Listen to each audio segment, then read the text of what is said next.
Hi friends, நம்ம எல்லாருமே daily ஓடிட்டே இருக்கோம். அந்த ஓட்டத்தில் நீங்கள் யோசிச்சு பாருங்கள், நம்ம ப்ரெசென்ட்டில் தான் இருக்கோமா இல்லை நம்மளுடைய கண்டிஷன் மைண்டில் வாழ்ந்துட்டு இருக்கோமா அப்படிங்கிறத. இந்த ப்ரெசென்ட்டில் வாழாமல் நம்ம டிரைவிங் தெரிஞ்சவங்க எல்லாருக்குமே தெரியும், ஏதோ ஒரு தாட் இருக்கும், பட் நம்ம வண்டி இங்கே எடுத்தோம்னா எங்கே போய் ரீச் ஆகணுமோ அங்கே போய் ரீச் ஆயிரும். இது கண்டிஷன் மைண்டு.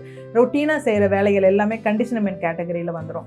நீங்கள் யோசிச்சு பாருங்கள், கான்சியஸ் மைண்டோட நம்ம வாழ்ந்துட்டு இருக்கோமா, சப்கான்சியஸில் ஏற்பட்ட கண்டிஷன் மைண்டோட நம்ம வாழ்ந்துட்டு இருக்கோமா அப்படின்னு.